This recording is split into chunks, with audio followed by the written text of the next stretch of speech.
साथियों नमस्कार। मैं आर के अमोल 24 चैनल पर आपका हार्दिक स्वागत है। एशिया महाद्वीप में एक देश है और अजूबा देश है जिसका नाम भारत है। इसके अनेक नाम हैं। आर्यवर्त, जम्बूद्वीप,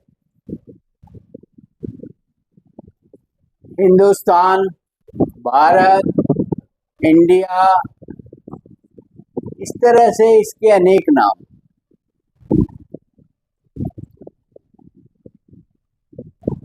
यहाँ की भौगोलिक स्थिति भी अलग अलग, कहीं बारिश हो रही है तो कहीं सूखा पड़ा। उसी तरह यहाँ भाषाएं अनेक हैं, पहनावे अनेक हैं, खान पान अनेक है और जलवायु की तो बात आपसे कर ही लिया।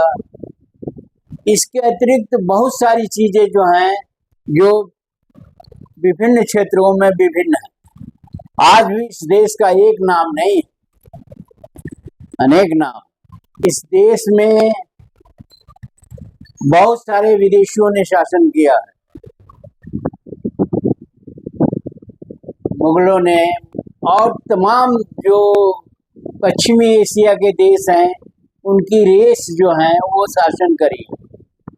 शक ने, हूण ने, यूरेशिया से आए हुए लोग थे, यहाँ बेन इजराइल से आए हुए लोग हैं।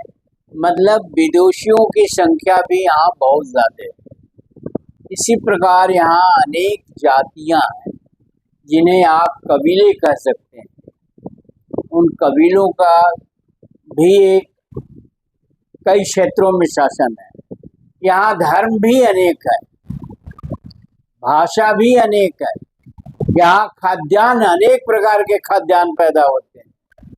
यहाँ अनेक प्रकार के पेड़ पौधे हैं, अनेक प्रकार का जलवायु क्षेत्र है और बहुत सारी चीजें हैं जिनमें बहुत विभिन्नता है। ऐसा देश पूरे विश्व में किसी भी प्रायद्वीप में नहीं पाए। यहाँ आज भी कबीले शासन करते हैं। ये कोई देश नहीं है। यहाँ कोई इससे पूर्व कोई 1947 से पूर्व कोई संविधान नहीं था। यहाँ अनेकों करोड़ों देवी देवता हैं। यहाँ करोड़ों में ही बात होती है। भाषाएं भी बहुत हैं, करोड़ों होंगी भाषाएं। तो इस तरह से इतने विभिन्नताओं वाला देश पूरे विश्व में कोई नहीं मिलेगा। आज भी यहाँ कबीले शासन करते हैं। ये कोई देश नहीं है, कोई राष्ट्र नहीं है। यहाँ कबीले ही शासन करते हैं आज भी। जबकि एक संविधान लागू हुआ, उसका श्रेय बाबा साहब को जाता है, पंडित जवाहरलाल नेहरू को जाता है, गांधी को जाता है। इन्होंने एक संविधान दिया और उस संविधान के तहत इस देश का शासन वर्तमान में चल रहा है। इससे पूर्व भी और आज भी उसके अतिरिक्त कबीले ही शासन करते हैं। यहाँ कबीले मतलब जातियां। यहाँ जातियों की भरमार है, बोलबाला है। उन्हें ही कबीला का कह लीजिए या जातिया कह लीजिए या कुछ भी कह लीजिए। और ये यहाँ की जाति प्रथा या कबीला आज भी जीवंत है, आज भी चल रहा है। इनके धर्म अलग अलग हैं। इन कबीलों के, इन जातियों के धर्म अलग अलग, खान पान अलग है, रहन सहन अलग है, कपड़े इत्यादि भी अलग हैं और इनके रीति रिवाज भी अलग हैं, इनके संगीत भी अलग हैं। तमाम चीजें अलग हैं इन कबीलों के, इन जातियों के। विशेषता तो अब और अधिक हो जाती है जब जातियों में जातियां हैं, जिन्हें उपजातियां कह लीजिए या जातियां कह लीजिए। एक ही कबीले के अंतर्गत कई कबीले हैं, जो कि उनकी बहुत सारी चीजें मिलती जुलती हैं, लेकिन कुछ तो विभिन्नताएं पाई जाती। इस तरह से इसे एक अजूबा देश कहते हैं। यहाँ अनेक आक्रमण हुए। 755 साल तक ये देश गुलाम रहा। गुलाम इस सेंस में रहा कि पश्चिमी एशिया से जो लोग आए वो आकर के यहीं बस गए, यहीं शासन किया, एक नई पद्धति दिया, एक नई जाति है, एक नई कबीले पैदा किया और तमाम विभिन्नताएं पैदा हुई। तो इस तरह से इसे एक अजूबा देश ही कहेंगे, जहाँ पर कोई सिमेट्री, कोई होमोजीनियस, कोई एक तरह की चीज नहीं पाई जाती, सब कुछ हेट्रोजीनियस है। तो ऐसा देश आप दुनिया के किसी भी हिस्से में नहीं पाएंगे। अब इन जातियों, कबीलों और इस देश के रेफरेंस में बात करते हैं। ये जातियाँ इस तरह की हैं, जो कुछ विदेशी आए उन्होंने कुछ जातियाँ बनाई, कुछ देश आई और उन्होंने यहाँ एक अपना वजूद कायम कर दिया। तो जो पहले जिन कबीलों का वजूद था, कुछ और कबीले बढ़े, राम वंश आया, खिलजी वंश आया, मुगल आए, अरबियंस आए, तमाम आए। कुछ लूट करके इस देश को चले गए, जैसे चंगेज खां, तैमूरलंग, नादिर शाह इत्यादि, और यहाँ तहस नहस किया। कुछ यहीं आकर के बस गए। तो इस तरह से एक ऐसी खिचड़ी बन गई कि वो खिचड़ी जो है पक तो गई है, लेकिन उस खिचड़ी का स्वाद अलग अलग, और इस देश में समरसता नहीं बन पाई, समता नहीं बन पाई, समानता नहीं बन पाई, और बंधुत्व से तो उसका दूर दूर तक रिश्ता है। जौनों के आक्रमण हुए, जो वापस चले गए। फिर चंद्रगुप्त मौर्य आए और उनका वंशज जो है चला 200 वर्ष तक। फिर पुष्यशुंग मित्र आए, इस तरह से अनेकों आए। अब मैं जातियों की बात करता हूँ। ये जातियाँ कभी भी देश हित में काम नहीं करती, ये अपने जात हित में काम करती। पहला फंडा तो ये है कि देश से इनका कुछ लेना देना नहीं। कबीलों का एक जातियों का समूह है जो यहाँ रहता है इस भूभाग में, और इसको अपने अपने तरीके से नाम भी दे दिया। मैंने बताया इस देश के अनेकों नाम हैं और जातियाँ तो है ही हैं। इन जातियों में जातियाँ हैं और इन जातियों के अपने अपने संस्कृति है, अपना अपना कल्चर है, अपनी अपनी सभ्यता है, अपनी अपनी संस्कृति का मतलब बोली भी है, कपड़े भी हैं, तमाम चीजें। ऐसी स्थिति में ये जातियां आपस में छोटी छोटी बातों को लेकर के आपस में लड़ती रहती हैं। ये छोटे हैं, ये बड़े हैं, ये भी चलता रहता है। यहाँ ब्राह्मण सबसे अपने को उच्च मानते हैं, विद्वान मानते हैं, और अन्य कबीलों के लोगों का शोषण करते हैं, उनको है मानते हैं, उनको नीचे की दृष्टि से देखते हैं। आपस में इन जातियों में न कोई खान पान है, न कोई तालमेल है, न कोई रहन सहन है। इसलिए मैं कहता हूँ ये भारत कोई देश नहीं, बल्कि एक कबीलों का समूह है, और आज भी है। ये आश्चर्य की बात 755 साल गुलाम रहने के बाद भी है, और ये कबीले आपस में हमेशा लड़ाई करते रहते हैं। ब्राह्मण, क्षत्रिय, वैश्य ये कहते हैं अपने को उच्च है। किससे उच्च है? शूद्रों से उच्च। दुनिया में उच्च नहीं है, शूद्रों से उच्च है। किस मामले में उच्च है वो भी एक तरह से डिफाइन नहीं है, वो भी स्पष्ट नहीं है, वो भी उसके बारे में भी कोई परिभाषा नहीं है। उच्च किस में है? वो साधन संपन्न है और शूद्र साधन संपन्न नहीं है। शूद्रों के पास धन संपत्ति कम है, शूद्र सीधे साधे हैं। शूद्र इस देश के मूल निवासी हैं, उनका दोहन होता है, उनका शोषण होता है, और इस देश में करोड़ों में देवी देवता है, फिर भी ये देश गुलाम रहा। इसका अपना कोई इतिहास नहीं है। जातियों का इतिहास ही इतिहास है, कबीलों का इतिहास ही इतिहास है, कबीलों की संस्कृति है, यहाँ की संस्कृति है, जिससे के कारण ही ये देश जो है इतने लंबे समय तक गुलाम रहा। अब गुलाम रहने में तो शोषण बहुत ज्यादा होता है। गुलाम तो गुलाम होता है, वो अपनी बात तो कुछ कर नहीं सकता। वो जो शासन सत्ता में रहेगा, जिसका वर्चस्व है, जिसके हाथ में सत्ता है, वो जैसा चाहेगा वैसा करेगा। मुगलों ने जैसा चाहा वैसे यहाँ के कबीलों ने किया, अंग्रेजों ने जैसा किया इन कबीलों ने मंजूर किया, क्योंकि इन कबीलों में आपस में कोई तालमेल नहीं। मूल निवासी अलग थे, जिन्हें आप शूद्र कह लीजिए, आदिवासी कह लीजिए, पिछड़े कह लीजिए, और ये अलग थे जो विदेशों से आए। ये सवर्ण विदेशों से आए और चालाक हैं।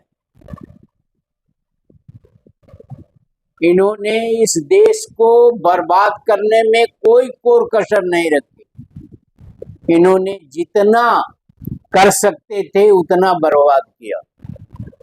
आज भी मूल निवासियों से, मतलब दलित, पिछड़ों और आदिवासियों से सवर्णों का कोई तालमेल नहीं। लिहाजा ये आए दिन आपस में इनकी लड़ाई होती रहती है, कन्फ्लिक्ट होता रहता है, एक दूसरे की बुराइयां होती रहती है, एक दूसरे का विरोध होता रहता है, और एक दूसरे को अस्थिर किया जाता है, जिसके कारण ही ये देश गुलाम रहा। और ये देश अभी भी गुलाम की ही स्थिति में है, अभी भी कोई ये स्वतंत्र नहीं है। जब तक इन जातियों से, इन कबीलों से मुक्ति नहीं मिलेगी, तब तक ये देश स्वतंत्र नहीं होगा। तब तक इस देश को मैं स्वतंत्र नहीं मानता। असमानताएं बहुत हैं। ब्राह्मणों ने शिक्षा ग्रहण किया, वो शिक्षक बने। क्षत्रियों ने यहाँ की जमीनें कब्जाई और जबरदस्ती कब्जाई, और वैश्यों ने धन दौलत लूटी, सोना चांदी लूटा। और सवर्ण और पिछड़े जो इस यहाँ की जनसंख्या के 80% है, वो गरीब रहे, साधनहीन रहे, उनका कोई मान सम्मान इस देश में नहीं है। जबकि सारी कलाकारी और सारा जो है अर्थव्यवस्था के संबंध में काम ये करते हैं। इस तरह से बहुत सारी आर्थिक, सामाजिक, राजनीतिक, नैतिक और हर प्रकार से एक असमानता रही। 80% लोग जो है वो एक मिनिमम अल्पतम मान सम्मान, धन दौलत, हर चीज में वो अल्पतम रहे और वो जिल्लत की जिंदगी जीते रहे। लिहाजा उनका इस देश के विकास में, इस देश की उन्नति में भागीदारी नहीं। उन पर ये सवर्ण तंज कसते रहे और तंज के हिसाब से ये समाज चलता रहा, देश चलता रहा। देश का कोई मतलब ही नहीं है। यहाँ कोई देशभक्त नहीं है। सब जो है मक्कार हैं, सब जो है एक दूसरे के दुश्मन हैं, सब जो है सुख सुविधा के तलाश में रहते हैं। 80% जमीनें जो है क्षत्रियों के पास है,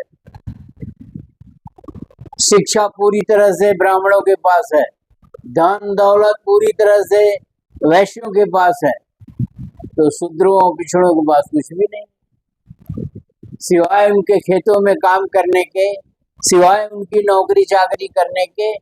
मतलब कोई सिस्टम नहीं बन पाया। केवल ये देश एक को अगर लावारिस कहा जाए तो कोई बुरा नहीं होगा। ये देश आज भी लावारिस है, आज से 100 साल पहले भी लावारिस था, हजारों साल पहले भी लावारिस था, और ये आज भी लावारिस। आज भी जिस तरह से नंगा नाच हो रहा है, जिस तरह से लड़ाई चल रही है, वो पिछले लड़ाइयों की पुनरावृत्ति हो रही। शिक्षा संस्थान बंद किए जा रहा है, इसलिए कि ये दलितों पिछड़े अगर पढ़ जाएंगे या शिक्षित हो जाएंगे तो सवर्णों के लिए मुसीबत खड़ी करेंगे। इतनी मीन मेंटेलिटी, इतनी हीन भावना, इतनी नीचे स्तर की सोच है। और कहते हैं कटेंगे, बटेंगे तो कटेंगे। अरे बटे तो हुए ही हैं। यहाँ एक और वर्ग है, वो है साधु सन्यासी महात्मा जोगी पंडित, भला नहीं जाने कितने हैं। वो क्या करते हैं, वो मुफ्त का खाना खाते हैं, राजनीति करते हैं सवर्णों के लिए, और सवर्णों का उनको प्रोत्साहन मिलता है, और वो घटिया बातें करते हैं, घटिया काम करते हैं, और मंदिरों के नाम पर पैसे जमा करते हैं। मंदिरों के नाम पर कमाई होती है। मंदिरों में इतने पैसे हैं, इतने धन दौलत है, इतने सोने चांदी है, जितना सारे भारत में नहीं होगा, उसके से ज्यादा जो है मंदिरों में धन दौलत और ये साधु सन्यासियों के पास है। साधु सन्यासी महंगी गाड़ियों में चलते हैं, करोड़ों करोड़ों की गाड़ियों में चलते हैं, विदेशों में छुट्टियां मनाते हैं, अनाप शनाप बकते हैं, भीड़ लगाते हैं, मजमा लगाते हैं, और पैसे निकालते हैं, पैसे उगाते हैं, और पैसे का तमाशा करते हैं। तो इस तरह से ये एक कबीला शासन जो है गया नहीं, और कबीले अब भी वही स्थिर हैं, और इस देश का दुर्भाग्य है। इस देश में कहीं कोई कल्चर नहीं है, सब भ्रमित बातें हैं। धर्म सबका अलग अलग है, लेकिन भ्रमित करने के लिए हिंदू हिंदू कहा जाता है। क्रिश्चियन कहाँ जाएंगे, और जो है पारसी कहाँ जाएंगे, और भी तमाम जातियां हैं जो बाहर से बुलाया है आपने, वो कहाँ जाएंगे, वो भी यहीं रहेंगे। हिंदू नाम की कोई चीज नहीं है, यहाँ कोई हिंदू नहीं है, लेकिन जबरदस्ती उसको थोपा जाता है कि गर्व से कहो हम हिंदू हैं। गर्व से तो तब कहें जब आप अपनी बेईमानी छोड़ें, आप अपनी अभद्रता छोड़ें, आप एक समान समाज की कल्पना करें और एक होमोजीनियस समाज बनाएं। अन्यथा ये लड़ाई चलती रहेगी। अभी इटावा में ब्राह्मणों और यादवों में भिड़ंत हुआ, एक छोटी सी बात को लेकर के, एक कथा को बांचने के या कथा कहने के मामले को लेकर। कथा कहने में क्या, कथा तो कथा होती है, कथा मतलब कपोल कल्पित। कथा में कोई तत्व तो है नहीं, कथा में कोई देश हित तो है नहीं, कथा में कुछ भी नहीं है। कथा कथा होती है, सिर्फ पैसे उगाने का एक जरिया है कथा। ब्राह्मणों ने सोचा अब ये हमारा धंधा था, मतलब यहाँ धर्म भी एक धंधा है, तो यादवों ने कैसे ले लिया। अब उसमें तमाम तरह के पचड़े खड़े हो रहे हैं, केसेज हो रहे हैं, कोर्ट में जा रहा है कैसे। ऐसी स्थिति में क्या कोर्टों के पास यही इसी तरह के मामले, उल जलूल मामले जिसका कोई औचित्य नहीं है, कथा कोई भी कह सकता है। धर्म अगर एक नहीं है तो सबका अपना अपना धर्म है, और धर्मों की भी कड़वाहट बहुत ज्यादा है। धर्म भी आपस में काफी जो है उनके अंदर कड़वाहट है, उनके अंदर काफी जो है वो एक मुख्यमंत्री जो धार्मिक है, जोगी है, वो दूसरे मुख्यमंत्री की कुर्सी धुलवाता है गंगा जल से। मतलब किस तरह की असमानता है, किस तरह का भेद है, जो घटिया से घटिया हो सकता है, निम्नतम से निम्नतम हो सकता है। वो टेंडेंसी है ये एक जोगी या एक साधु या एक मुख्यमंत्री संवैधानिक पद पर बैठे हुए व्यक्ति की बात कर रहे हैं, सामान्य व्यक्ति की तो बात ही छोड़ दो। उसी तरह से सारे राजनीतिक दल, राजनीति में भी सब अलग अलग हैं। पार्टियां, सवर्णों की पार्टियां अलग है, मूल निवासियों की पार्टी अलग है, पिछड़ों की पार्टी अलग है, दलितों की पार्टी अलग है।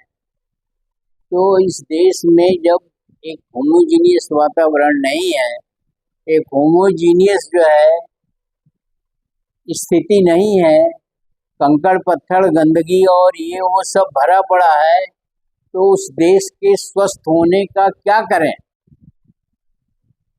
जहाँ स्वस्थ वातावरण ही नहीं हो तो आदमी हमेशा बीमार रहेगा। तो यहाँ जो सामाजिक समरसता है वो शून्य है, शून्य से भी नीचे है। तो यहाँ का आदमी मानसिक रूप से बीमार है। वो क्या काम करेगा, वो क्या देश हित की बात करेगा और वो क्या देश की बात करेगा। अभी राजनीति नहीं हो रही है, षड्यंत्र चल रहा है। मंदिर बनाए जा रहे हैं, मस्जिद गिराए जा रहे हैं। मस्जिद से आप पीछा नहीं छुड़ा पाओगे, मुस्लिम से आप पीछा नहीं छोड़ा पाओगे। आप ही ने बुलाया है इनको, आप ही ने इनको शासन में सहयोग दिया है, आप ही ने शादी विवाह इनके यहाँ किया है, आप ही ने इनको मान्यता दिया है। अब कहते हैं ऐसा नहीं, ऐसा है। ये किसी ग्रुप को आप भ्रमित कर रहे हैं, किसी ग्रुप को आप दिशाहीन बना रहे हैं, और वो ग्रुप है दलित, पिछड़े और आदिवासी। आप अगर तालमेल आपके अंदर नहीं है, यहाँ की जनता की कोई संस्कृति नहीं है, करोड़ों में यहाँ देवी देवता है। इतने देवी देवताओं की जरूरत ही क्या है? इतने देवी देवता क्या करते हैं? इतने देवी देवता ये करते हैं कि इनके नाम पर अलग अलग लोग अलग अलग तरीके से मूर्ख और अज्ञानी जनता से पैसे वसूलते हैं, और किसी चीज के लिए नहीं है। इतिहास कहता है कि ये तो राजा थे जिनके नाम लिए जाते हैं, चाहे गणेश हो, चाहे ये हो, चाहे वो हो, चाहे फला हो, चाहे ठेका हो।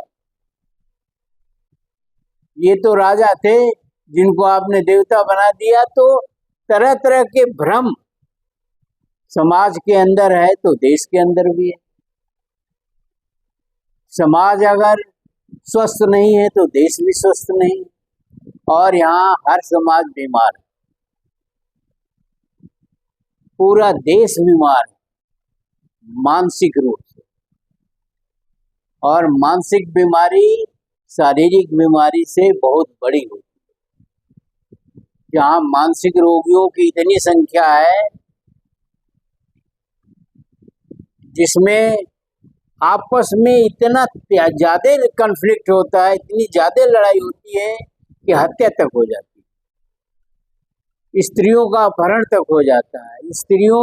स्त्रियों का फैक्टर भी अलग है, स्त्रियों के साथ भी बहुत सारा अन्याय होता है। इतना अन्याय होता है, इतना अन्याय होता है कि इतना अन्याय किसी अन्य देश के स्त्री के साथ कतई नहीं। स्त्रियों का कोई मान सम्मान नहीं है इस समाज में, इस देश में, इस। और आप कहते हैं गर्व से कहो हिंदू।